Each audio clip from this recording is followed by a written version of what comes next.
Alright, so nagbabalik tayo sa ating violin tips and tricks. And for today's video, let's talk about the importance of memorizing your pieces. No, whether that's for solo, for chamber, for orchestra, even excerpts, di ba?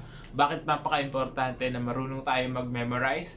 We are able to play without the piece, even though pinapractice natin sila ng kaharap, and how it could serve you not just as in the beginning but in the long run, no, in your progress of being a musician. Okay? Yan. So, first things first, when we talk about memorizing pieces, hindi lang siya yung you can play it by ear, no? You memorize the way you play it, yung fingerings na ginagamit mo, you become accustomed to it, na nasanay ka dun sa fingerings na ginagamit mo, sa bowings na ginagamit mo, not just yung tunog, no, but everything that you're doing in general. Bakit makakatulong yun, no? Kasi when we memorize things, no, mas na i-ingrain siya sa atin.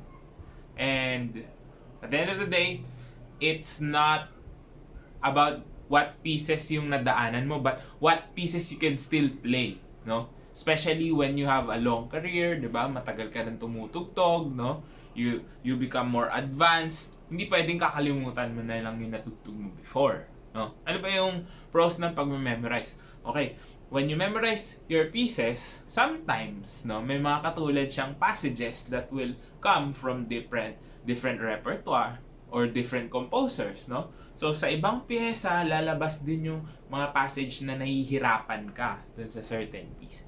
So, ano ibig sabihin nun? Mas mapapadali na yung pag-aaral mo, no?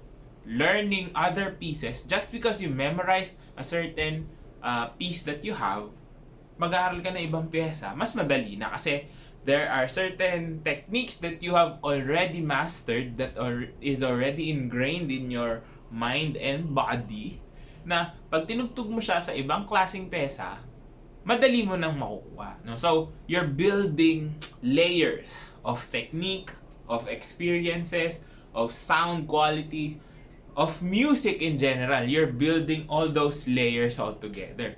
Ngayon, kapag pinagsama-sama mo yon, ano mangyayari? Mas mapapadali na, mas mabilis na yung progress mo, mas mabili ka ng mag-aral, even memorizing other pieces as well, no? Kasi alam mo na yung form, alam mo na kung paano siya gumagana, how it works, di ba? All those minute details na lang yung lilinisin mo, no? So, it makes your learning a little bit faster, no? So, does this only apply to solo pieces? Of course not. Even orchestra pieces, no, orchestra excerpts. Kasi, essentially, if you wanna be an orchestra musician, for example, yung mga auditions would be a small number of pieces lang naman usually, no? So, may mga repertoire na silang naka-ready. Let's say, mag-audition ka ng 3-4 na orchestras, almost all of those orchestras would have the same pieces, no? Magkakaroon sila ng mga pyesa na pare-parehas lang. So, pag na-memorize mo na sa isang audition, you can use it in another audition. The same way, your concertos, for example, usually sa mga orchestra auditions din, di ba? Or sa school, you need a concerto. Let's say, a Mozart concerto, usually yung pinaka-standard. So, memorizing those things, yung mga standards na yan, you can tweak a little bit kung ano yung pangangailangan, but mas madali mo siya nga maaaral kasi alam mo na eh. Diba? You don't just play and forget, no? Because a lot of people think na ganon yung pag-aaral. Well, in a lot of fields, no? Once you finish learning something, it doesn't automatically disappear. Hindi naman siya parang computer na, oh, tapos mo na yung file na yan, delete mo na. Siyempre, i-backup mo yun. Diba? You will still use it, no? Even at the end of your career, for example, hindi naman magbabago yung mga standards na kailangan nating gawin or i-produce, no? It will stay the same and it will not change for quite a while, no? Let's say na ganun, no?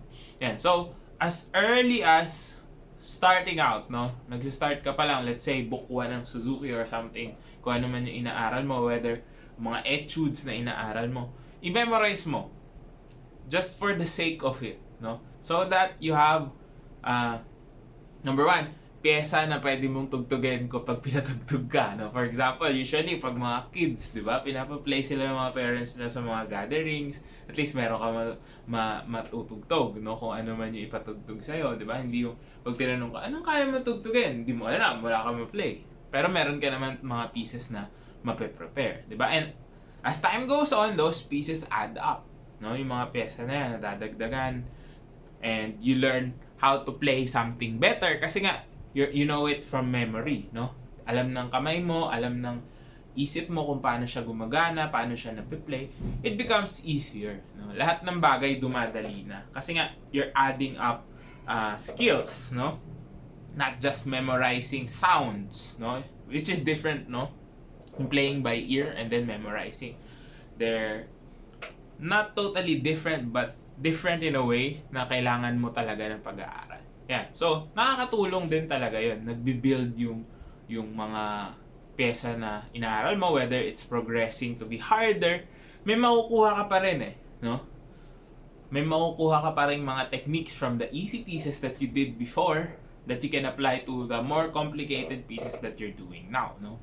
So, yung progression niya, hindi porket madali na lang yan, kakalimutan mo na. Kasi pag kinalimutan mo yun, mahirapan ka ulit. Diba? Imbis na dumali yung pagpe-play mo, mahihirapan ka ulit because, again, mag-aaral ka na naman, back to zero. Hindi naman ganun yung pag-aaral ng music. It's progressive in a way, but you need to be able to keep whatever you already know and just add on to it. No? Yeah.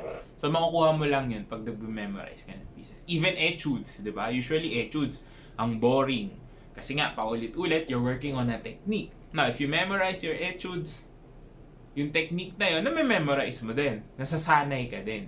Diba?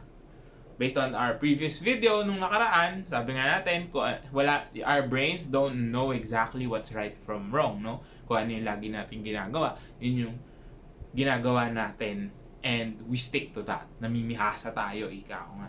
No? So, the same thing, when you memorize something that's really good, you play something really well, kapag inulit at inulit mo yon, masasanay ka, mas mag-i-improve yung tone mo, mag-i-improve yung playing mo overall, and it becomes better for you. So, it's all about the advantages. Meron nga bang disadvantage when you memorize your pieces? Siguro meron, but it's very, very little. Like, for example, ano ba yung pwedeng maging disadvantage pag nagme-memorize ka? Is the daming iniisip mo siguro, no? Pwede natin ganun sabihin.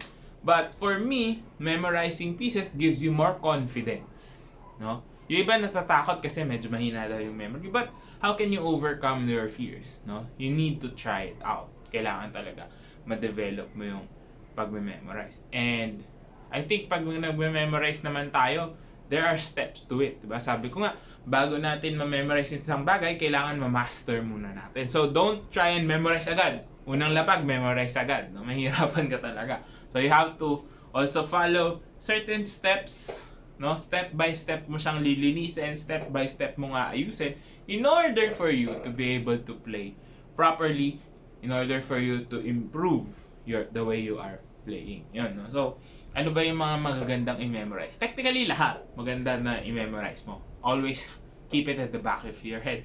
Na kung kakailanganin mo tumugtog, matutugtog mo. So, it will depend kung ano may mga pieces na kailangan mo i-memorize. But usually, kuwari, nag-events ka. Of course, kailangan i-memorize mo yung mga, let's say, wedding songs, no? Na famous wedding songs. Kapag classical musician ka naman, kailangan meron ka laging concerto, kailangan lagi kang merong Bach, diba? Kailangan lagi kang may memorize na short piece, for example, or kailangan may memorize kang etudes kapag haharap ka sa teacher mo, di ba? Yung mga ganon.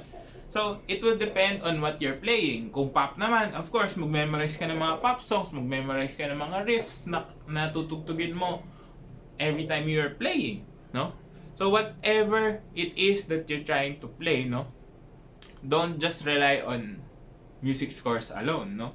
You could memorize those things para mas madali, no? Personally, ako dati nag-memorize ako. Kaya ako siya memorize kasi ayoko na magbitbit na mabibigat na libro, no? For just an example, di ba? So, marami kang pwedeng makuhang magagandang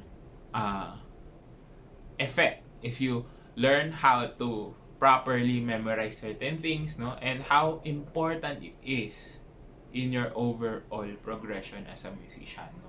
Whether you're starting out, whether you're thriving in your career right now, 'di ba? Huwag mo kakalimutang tandaan yung mga pyesa na piniplay mo, no? Whether that's a one-time thing, no? Kaya 'di ba pag nagpo-practice minsan, hindi mo na kailangan ng pyesa kasi alam mo na, 'di ba? And at the end of the day, it's for your own progress para mas mapadali yung pag-aaral mo ng kahit anong tinutugtog mo, no?